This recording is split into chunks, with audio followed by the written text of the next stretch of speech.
Assalamualaikum warahmatullahi wabarakatuh. Pada kesempatan kali ini, kita akan melanjutkan pertemuan ke-8 mata kuliah kewirausahaan, yaitu tentang kreativitas dan inovasi dalam berwirausaha.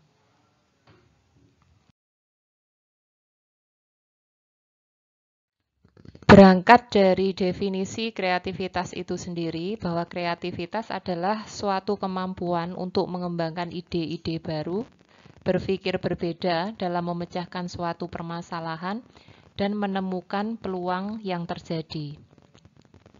Dengan adanya suatu peluang yang muncul di hadapan kita, maka sebagai calon wirausahawan, harapannya akan ditemukan suatu prototipe baru yang nantinya dapat diimplementasikan dalam suatu rintisan usaha baru.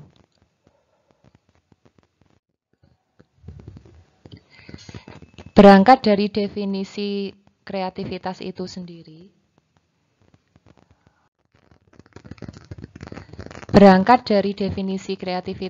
sendiri, bahwa kreativitas adalah suatu kemampuan untuk mengembangkan ide-ide baru, berpikir berbeda dalam memecahkan masalah, dan menemukan peluang yang terjadi.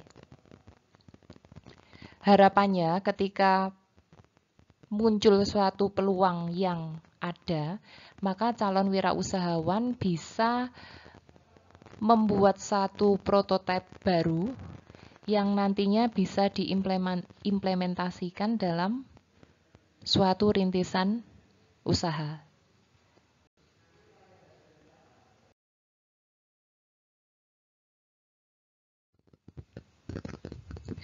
Untuk menjadi kreatif, ada beberapa hal yang harus diperhatikan. Yang pertama, berpikir tentang kemungkinan yang unik yang belum pernah muncul sebelumnya, atau mengembangkan sesuatu yang baru. Yang kedua, berani berpikir unik, aneh, atau sesuatu yang belum pernah terfikirkan oleh orang-orang pada umumnya. Yang ketiga, melihat peluang yang terjadi. Hal ini mutlak harus dimiliki oleh calon wirausahawan. Yang keempat, terbuka terhadap hal-hal baru. Hal ini juga harus dilatih karena kecenderungan orang yang menjalankan usaha dan menurutnya sudah berhasil enggan untuk melakukan sesuatu di luar kebiasaan mereka karena dianggap sesuatu yang beresiko.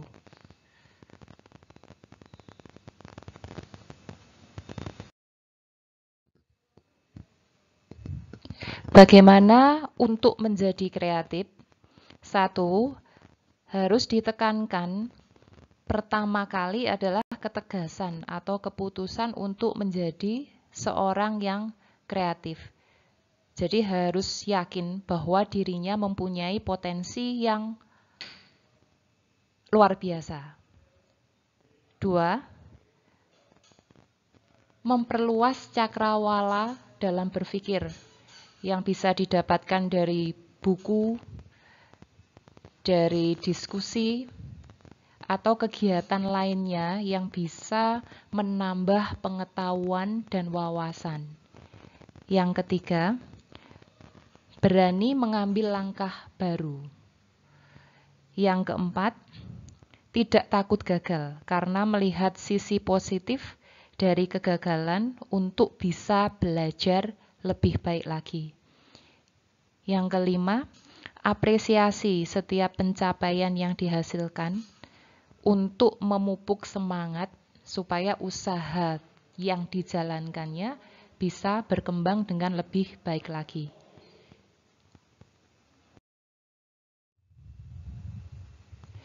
Hambatan dalam kreativitas.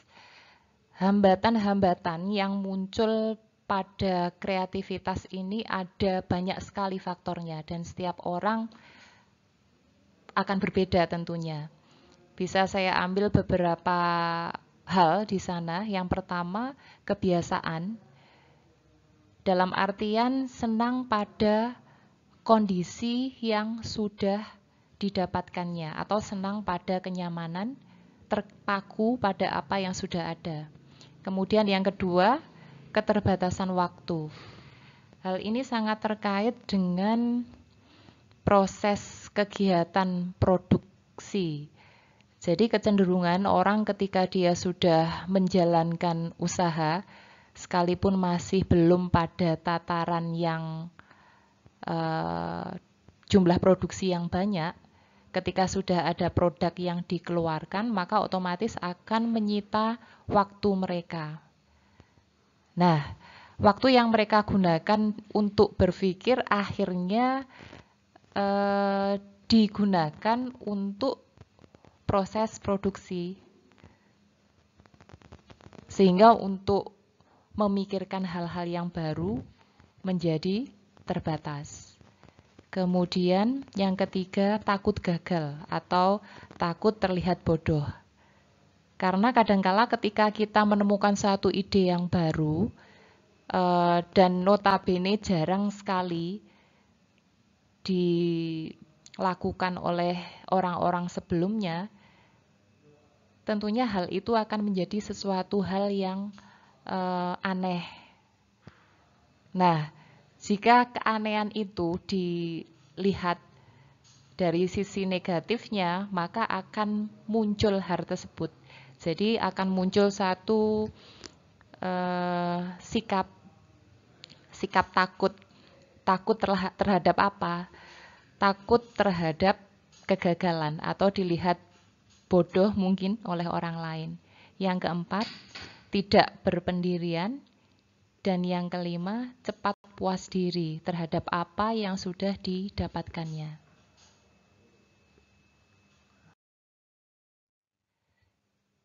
Melanjutkan tentang inovasi. Inovasi adalah kemampuan bertindak yang baru dan berbeda untuk menerapkan kreativitas dalam rangka pemecahan masalah dan menemukan peluang. Inovasi di sana adalah suatu proses yang merupakan kepanjangan dari kreativitas itu sendiri.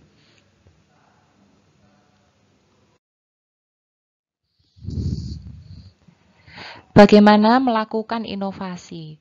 Ada beberapa hal yang bisa kita garis bawahi di sana, bahwa yang pertama, menghasilkan ide itu adalah sesuatu hal yang mutlak harus dipenuhi.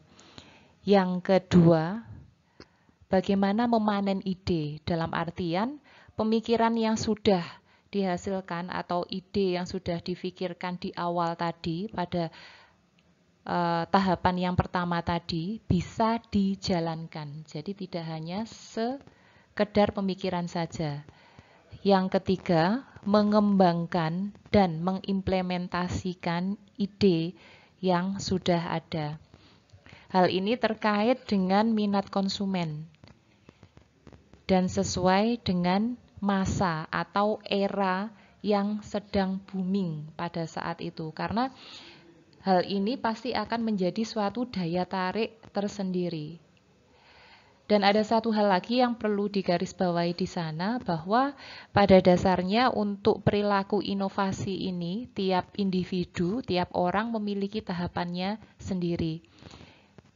Tentu hal ini tidak bisa kita bandingkan.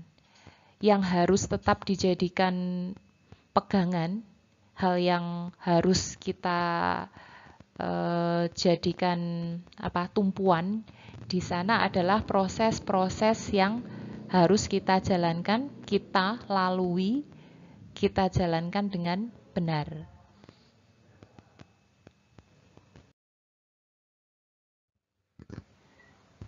Sumber peluang inovasi yang pertama dari penelitian dan pengembangan yang sudah dilaksanakannya.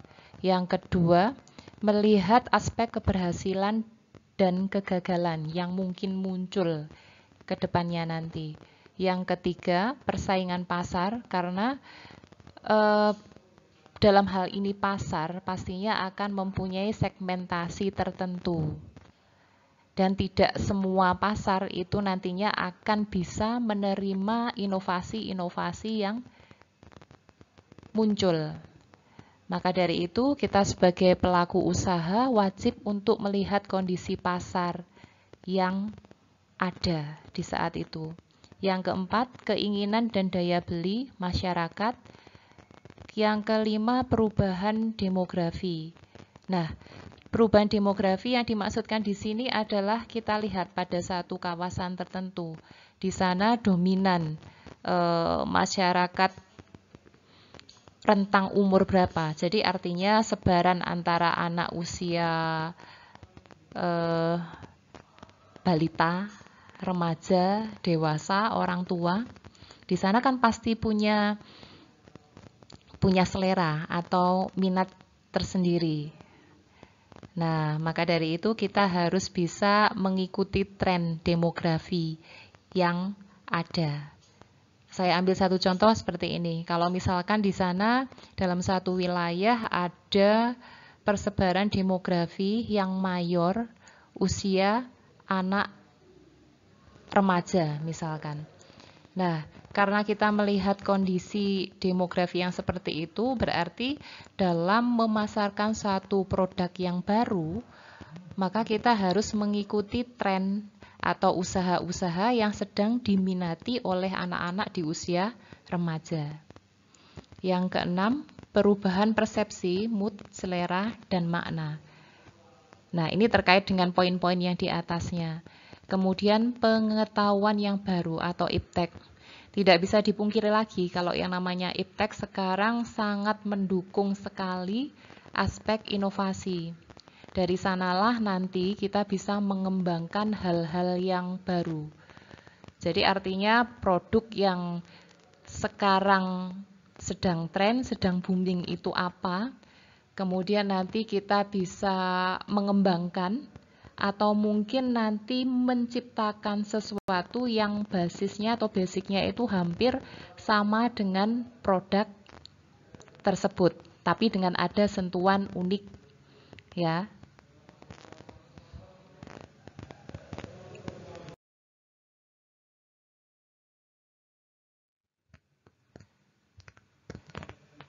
Manfaat inovasi dalam usaha. Beberapa manfaat yang bisa didapatkan dalam inovasi adalah yang pertama, memperoleh peluang dan pengetahuan dalam menghasilkan produk atau jasa baru. Yang kedua, peluang merintis usaha baru. Yang ketiga, peluang melakukan proses teknis baru. Yang keempat, mengembangkan organisasi baru. Kita lihat pada poin yang ketiga, peluang melakukan proses teknis baru. Pada poin ini adalah hal yang sangat penting karena apa? Dalam satu usaha yang namanya proses atau teknis itu memegang peranan yang penting. Misalkan saja cara-cara untuk membuat satu produk baru tersebut seperti apa, terus kemudian bagaimana nanti untuk memasarkannya di kawasan tertentu, kemudian bagaimana cara kita untuk menggandeng relasi. Nah, seperti itu. Jadi perlu ada perencanaan ya, perencanaan yang matang terkait dengan proses teknis baru.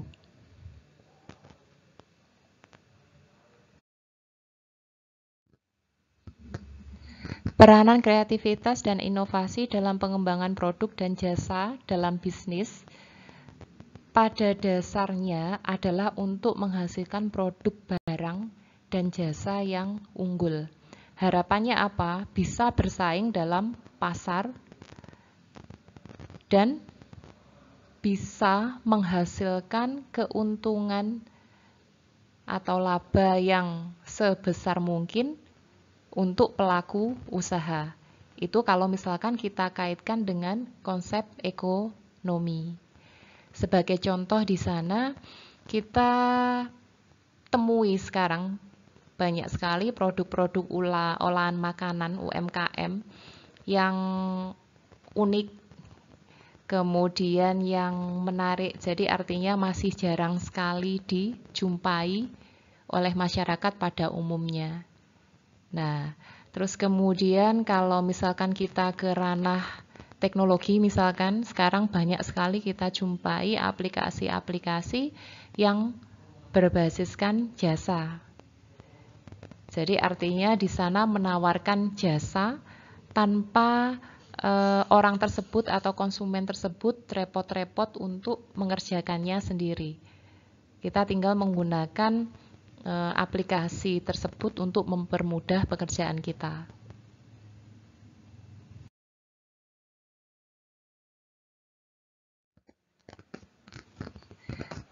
Peranan kreativitas dan inovasi terhadap sukses kewirausahaan. Jadi di sini ada dua tokoh yang mempunyai pendapat tentang hal di atas. Menurut Zimmer tahun 1996 menyatakan bahwa sukses kewirausahaan akan tercapai apabila berpikir dan melakukan sesuatu yang baru atau sesuatu yang lama dengan cara yang baru. Kemudian menurut George dan Zhou tahun 2009 bahwa kreativitas dan inovasi berada pada domain yang sama tetapi memiliki batas yang tegas.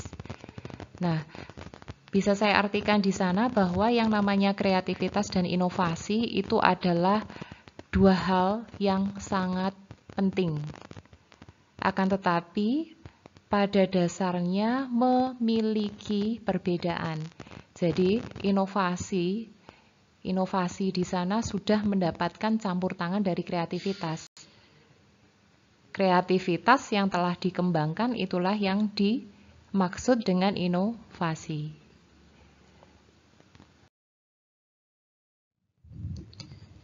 Yang terakhir sebagai penutup pertemuan kita kali ini ada kata mutiara untuk calon wirausahawan, bahwa yakinlah pada setiap kesulitan adalah suatu peluang untuk meningkatkan kualitas diri. Jadikan diri kita sebagai pribadi yang unggul, pribadi yang siap untuk menyongsong dan bersaing di era teknologi informasi saat ini. Demikian dari saya akhiri dulu pertemuan kali ini. Tetap semangat, selamat belajar. Assalamualaikum warahmatullahi wabarakatuh.